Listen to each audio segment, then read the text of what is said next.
नमस्कार। नमस्कार।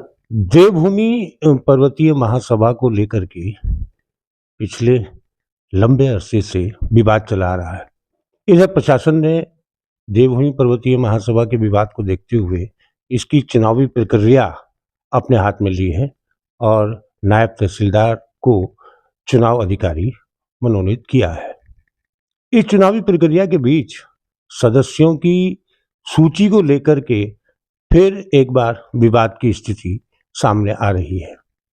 एक सूची 766 सदस्यों की है, जबकि नायब तहसीलदार चुनाव अधिकारी के द्वारा जो सूची दर्शाई गई है या प्रकाशित की गई है, उसमें 244 सदस्यों के नाम हैं और इन 244 सदस्यों के नाम पर या इस सूची पर कहें कि कई लोगों को आपत्ति है। इस सूची को लेकर के जो आपत्तियां हैं उसके पीछे क्या कारण है, हम जानते हैं देवभूमि पर्वतीय महासभा के पूर्व अध्यक्ष सुरेंद्र सिंह जीना जी से। नमस्कार। ऐसा है, देवभूमि पर्वतीय महासभा की जो सदस्यता लिस्ट है, वो कभी कंप्लीट हुई ही नहीं और ये पूर्व से चला आ रहा है। इसमें सबसे पहले एक जो लिस्ट मिली एक्समायर का बनी हुई है हमारी 2011 में, जिसमें 563 लोगों का नाम आजीवन सदस्य में है। उसके बाद हमारा जो एक रजिस्ट्रेशन के लिए उस समय सोसाइटी में गया था, जो सदस्य की लिस्ट थी, उसमें 350 आदमी की लिस्ट है। अच्छा, एक हमारे स्वर्गीय बलौदी जी के द्वारा उस समय जब अध्यक्ष थे, एक लिस्ट बनी थी जिसमें उनके साइन है, गोविंद सिंह रावत जी के साइन है, वो 575 लोगों की लिस्ट है। एक कटवाल जी के समय में हमें जो लिस्ट सौंपी गई वो 766 लोगों की है। ये तीनों लिस्ट के आधार पर वो लिस्ट बनाई गई थी। उसमें कुछ लोगों के नाम छूट गए हैं, सुना है काफ़ी लोगों के नाम छूटे हैं, चलो वो तो ठीक हो जाएंगे। लेकिन बीच में जब नायब तहसीलदार साहब को चुनाव अधिकारी घोषित किया तो एक नोटिस मुझे मिला।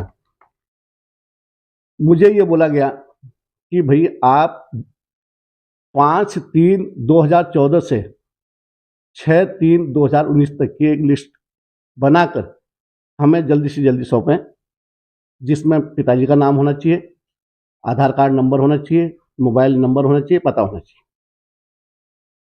क्योंकि हमारे सदस्यों की आज तक जितनी भी लिस्ट है, किसी में पिताजी का नाम या आधार नंबर हो या मोबाइल नंबर हो या पता हो पूरा नहीं है, जिससे सत्यापित करने के लिए बहुत परेशानी खड़ी हो रही।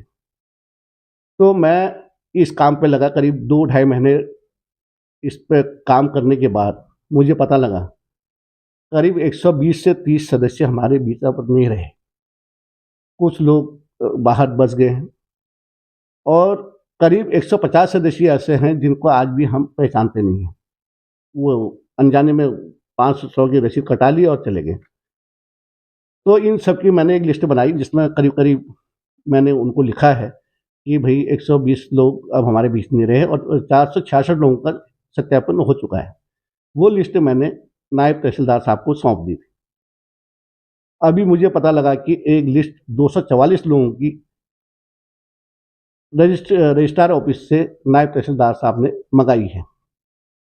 ऐसा होता है कभी किसी भी संस्था का रजिस्ट्रेशन हो या रिन्यूअल हो, उसमें एक लिस्ट जाती है और वो लिस्ट एक वर्बली लिस्ट होती है। ऐसा नहीं कि वो प्रॉपर कोई भी आप कहीं भी दिखा दो, किसी की भी नहीं होगी।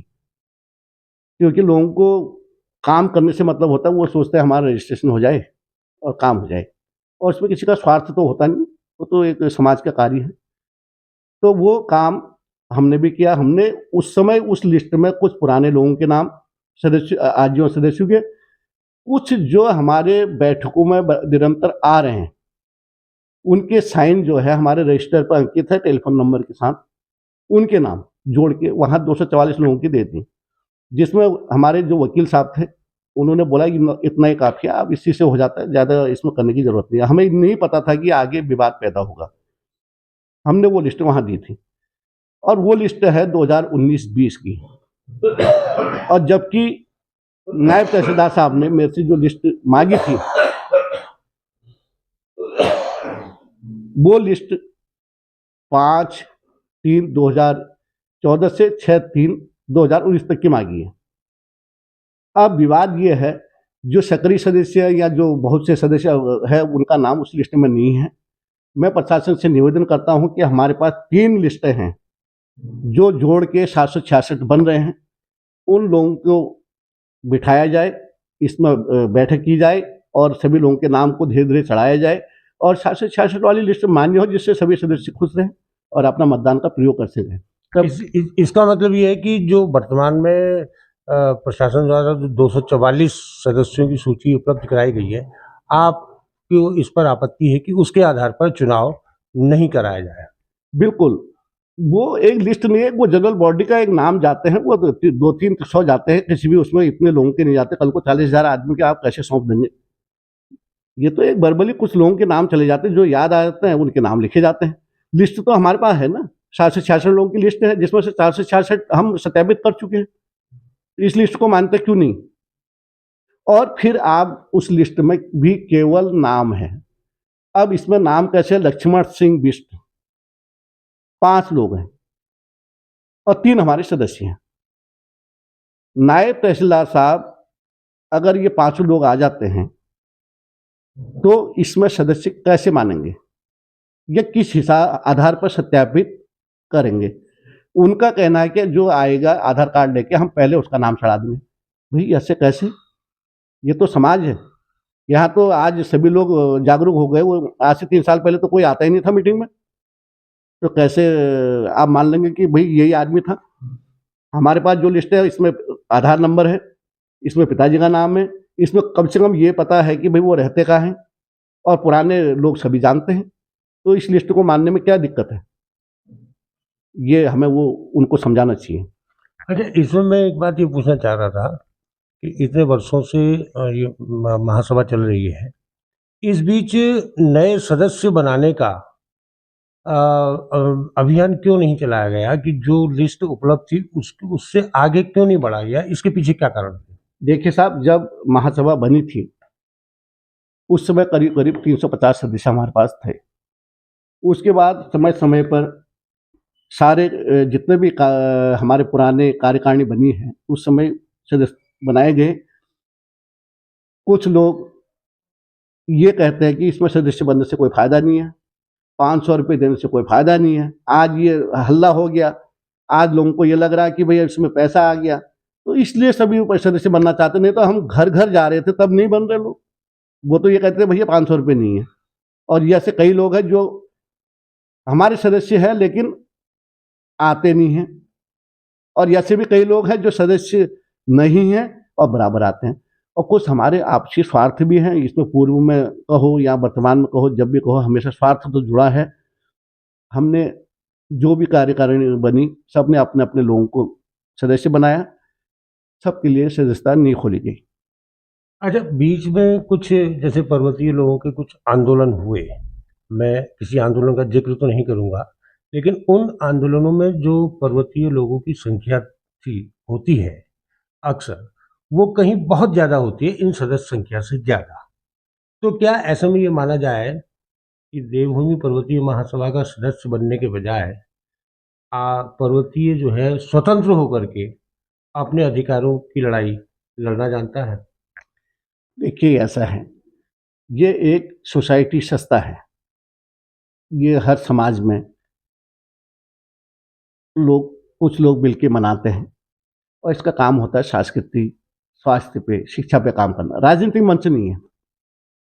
देवभूमि राजनीतिक मंच नहीं है ये तो आप कह रहे हैं, लेकिन अक्सर ये देखा जाता है कि इस पर राजनीतिक होने के आरोप लगते हैं, चाहे वो किसी भी दल के हों, मैं दल का नाम नहीं ले रहा हूँ, लेकिन अक्सर देवभूमि पर्वतीय महासभा पर राजनीतिक होने के आरोप लगते हैं। इसके पीछे क्या कहना है? देखिए साहब, 2019 में अगस्त में जब मैं बना, तब से आप ये नहीं कह सकते कि मैंने किसी पार्टी का प्रचार किया हो, किसी व्यक्ति को किसी पार्टी से जुड़ने के लिए बाध्य किया हो या निवेदन किया हो। मैं समाज से जुड़ा हूँ और हमारे समाज में भारतीय जनता पार्टी, भारतीय कांग्रेस पार्टी या सपा, उत्तराखंड क्रांति दल, सभी पार्टियों के कार्यकर्ता नेता आते हैं और हम एक साथ बैठते हैं और एक साथ हम सारे निर्णय लेते हैं। भले ही बाहर आज समाज में कुछ भी हो रहा हो, लेकिन हम साथ में बैठते हैं और साथ में ही हम एक अच्छे संबंध है और इसमें राजनीति कहीं भी हावी नहीं है। लेकिन अब मुझे ये लग रहा है कि आने वाले समय में इसमें राजनीति हावी होने वाली है, जो परिस्थितियाँ आज देखने को मिल रही है, क्योंकि लोग राजनीतिक तरीके से मुद्दे उठा रहे हैं। भाई गलती हो चुकी है, चाहे वो जीना से हुई हो या पूर्व अध्यक्ष से हुई हो या वर्तमान अध्यक्ष जो वर्तमान समय में हो रही हो, इसको सुधारने का काम है। ये नहीं कि जीना ने गलती कर दी या उसने गलती कर दी, उसकी टिप्पणी करने से, उसके बेइज्जती करने से अच्छा ये है आप उसको बैठ के सुलझाइए। अध्यक्ष बन के ही समाज सेवा नहीं होती है और एक साधारण तरीके से भी हम अगर समाज से जुड़ते हैं तो उससे भी समाज सेवा होती है और अच्छी होती है। अच्छा, राजनीतिक उद्देश्य की अगर बात की जाए तो इन दिनों राजनीति में एक नारा खूब चल रहा है, एक रहेंगे तो सेफ रहेंगे। लेकिन देवभूमि पर्वतीय महासभा के सदस्यों के बीच ये नारा क्यों सार्थक नहीं हो पा रहा? वो एक रह के सेफ क्यों नहीं रहना चाहते? देखिए, ये आपने बहुत अच्छा सवाल किया है। ये कहना गलत है कि देवभूमि पर्वतीय सभा एक नहीं है, थोड़े विचार अलग हैं। देवभूमि पर्वतीय सभा के समस्त सदस्य या जो सदस्य नहीं है, हम सब एक हैं और आप जहाँ कहें हम लोग इकट्ठा होने की एक काबिलियत रखते हैं और कोई भी आदमी ये नहीं कह सकता कि हम एक नहीं है। ये है विचार थोड़े अलग हैं, थोड़ी सी गलतियाँ हो जाती हैं, परिस्थितियाँ होती हैं, उनको सुलझाने में समय लगता है। ये तो परिवार में भी होता है, लेकिन हम एक हैं और एक ही रहेंगे और ये बात निश्चित है। जीना जी, आप पर कुछ जब से आप अध्यक्ष बने थे तब से कुछ ज्यादा लोग आरोप लगाते हैं। हालांकि पहले भी लगे, लेकिन आपके अध्यक्ष बनने के बाद कुछ ज्यादा आरोप प्रत्यारोप शुरू हुए। इसके पीछे क्या कारण था? बिल्कुल, ये जो आपने आज सवाल किया है, ये भी मैं भी कभी-कभी सोचता हूँ। मेरे से पहले जो भी हुआ छोड़िए, लेकिन मेरे बाद जब से मैं बना हूँ या जब से मैंने अपना नामांकन भरा था, तब से मेरे पे आरोप लगते आए हैं। आरोप कैसे हैं, ये सभी जानते हैं। आरोप ये है मैंने रजिस्ट्रेशन नहीं करवाया। भाई क्यों नहीं करवाया? मेरे से पहले भी रजिस्ट्रेशन खत्म हो चुका था, उस समय क्या उसमें प्रतिक्रिया रही, क्यों नहीं आगे किया गया? मैंने आपका बिजली का बिल सही करा, मैंने 14 साल की आपकी ऑडिट रिपोर्टें बनाई, मैंने आपके सदस्यों के घर घर जाके पिताजी के नाम आधार कार्ड ले रहा हूँ। इसमें मेरा कोई स्वार्थ नहीं है, ये तो ये देवभूमि का काम है, मैं शांतता से कर रहा हूँ। आरोप लगाने की बात है, लोगों को ये लगता है कि मैं गलत कर रहा हूँ, वो ये बताए कि मैंने गलत क्या किया। इतना है, जब मुझे कोरोना के समय में दोबारा बनाया गया, उस समय 75 आदमी उस मीटिंग में थे रुद्राक्ष गार्डन में। सबने सर्वसम्मति से मुझे ये बोला कि आप 2 साल आगे करें और ये कार्य सही कर रहे हैं। मुझे उस समय ये पता नहीं था कि ये विवाद इतना बढ़ेगा। उसके बाद विवाद बढ़ा, धीरे-धीरे कोर्ट में गया। कोर्ट में जाने के बाद भी मैं बिल्कुल हट चुका हूँ। अभी पिछले 2 रामलीला में आपने मुझे नहीं देखा होगा, कहीं सामाजिक कार्यों में नहीं देखा होगा। तो ये आज विवाद क्यों है? और जो लोग आरोप लगा रहे हैं, उनका कहीं न कहीं अपना स्वार्थ है और कुछ कमियाँ हमारे समाज में ये है कि हम एक-दूसरे को सही रास्ता नहीं बताते हैं और जब तक हम एक-दूसरे को सही रास्ता नहीं बताएँगे, समाज में विवाद होता रहेगा और ये कार्य कोई पूरे नहीं हो पाएँगे। अच्छा, एक विवाद की स्थिति ये भी आती है कि देवभूमि पर्वतीय महासभा के जो संस्थापक थे पुराने, उनको लगभग भुला दिया गया है या उनको सम्मान नहीं दिया जाता। कुछ इस तरह के आरोप भी लगाते हैं। क्या युवाओं को आगे आना चाहिए, लेकिन क्या उससे पहले जो इसके संस्थापक हैं उनको सम्मान देना चाहिए या नहीं? देखिए, मेरे जो जानकारी में है, देवभूमि पर्वतीय महासभा की जो शुरुआत हुई थी करीब-करीब 1974 या 75 के आसपास हुई है और ये भी एक बात है जो पहले अध्यक्ष इसमें रहे, वो भी मेरे गाँव के थे, पांडे जी। ये उस समय इतना बड़ा रूप लेगी, किसी को पता नहीं था। एक 10-15 लोग शहर के जाने-माने लोग होते थे, उन्होंने धीरे-धीरे ये एक कमेटी को आगे बढ़ाते रहे, धीरे-धीरे इसमें काम करते रहे और इससे लोग जुड़ते रहे। काफ़ी अच्छे लोग इससे जुड़े और उन लोगों ने इस सभा को यहाँ तक लाने तक अपना भरपूर कोशिश की है और अपना भरपूर समय दिया है। लोगों ने अपना भरपूर जितना हो सकता है पैसा दिया है, तब जाके ये सभा यहाँ तक पहुँची है। अगर हम ये कहें कि पुराने लोगों को भुला दिया गया है, ये बिल्कुल सत्य है।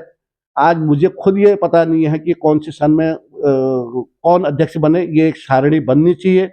कौन सचिव बने, कौन कार्यकारिणी में थे, किन लोगों ने सभा के लिए योगदान दिया है, ये कहाँ है, क्यों नहीं है? भाई मैं अच्छा काम कर रहा हूँ, मेरा नाम हो गया, लेकिन पीछे भी तो अच्छा काम करके गए हैं, उनके लिए क्या कर रहे हैं हम? उनकी भी तो कोई सोच रही होगी इसको सभा को बढ़ाने के लिए। ये गलतियाँ पुरानी कार्यकारिणी करती आई हैं, उसमें मैं भी हूँ। मुझे ये पता नहीं है कि भाई ये किन लोगों ने इसमें योगदान दिया है, इसमें बैठना चाहिए, इस पे चर्चा होनी चाहिए, पुराने लोगों के नाम आगे आने चाहिए, दानदाताओं के नाम आगे आने चाहिए और जो लोग जी-जान से लगे रहते हैं, उनके नाम आगे आने चाहिए। एक सालाना इसमें एक बैठक वो होनी चाहिए, आम बैठक, जिसमें सभी पुराने लोगों को बुला के उनका सम्मान होना चाहिए। हम तो ये कहते हैं। बाकी युवाओं की बात है, भई आने वाला समय तो युवाओं का है। आज देखो आप, कहीं भी है युवा आगे हैं, लेकिन ये एक सामाजिक संस्था है। अब युवा हमारे पास इतने नहीं हैं, जो हैं वो पढ़ लिख के आगे को बढ़ने की कोशिश कर रहे हैं। वो रिटायर होंगे तो आएँगे, 2-4 युवा है वो लगे रहते हैं, आप देखते हो सुबह से शाम तक लगे हैं समाज पे। आप नहीं, ये बात तो ठीक है कि युवाओं को आगे आना चाहिए, लेकिन ये बात भी उतनी सत्य है कि बुजुर्गों का मार्गदर्शन जब तक नहीं होगा, तब तक युवा भी क्या आगे बढ़ पाएगा? देखिए, मैं वही बात आपसे कह रहा हूँ, इस सभा को यहाँ तक लाने के लिए काफ़ी लोगों ने इसमें काम किया है और पुराने कार्यकारिणी के सचिव घूमते हैं, कोषाध्यक्ष घूमते हैं, अध्यक्ष घूमते हैं, उनको कोई पूछता नहीं, किसी को पता नहीं इसने इस सभा के सीधे आज के बच्चे अंगुली उठा देते हैं, बोले तुमने क्या करा? अरे भई इन्होंने क्या करा, ये सामने खड़ा है, सामने खड़ा है और आप क्या कर रहे हो ये भी सामने है। मैं ये नहीं कहता हूँ युवा गलत है या बुजुर्ग गलत, बुजुर्ग को सम्मान मिलना चाहिए, पुराने कार्यकर्ताओं को सम्मान मिलना चाहिए और नए कार्यकर्ता भी जुड़ते रहने चाहिए। लेकिन अगर हम ये कहें कि युवाओं पर ही छोड़ दिया जाए, ये भी गलत है। भई वो अपना घर चलाएँगे, अपने माँ-बाप को देखेंगे या समाज को देखेंगे?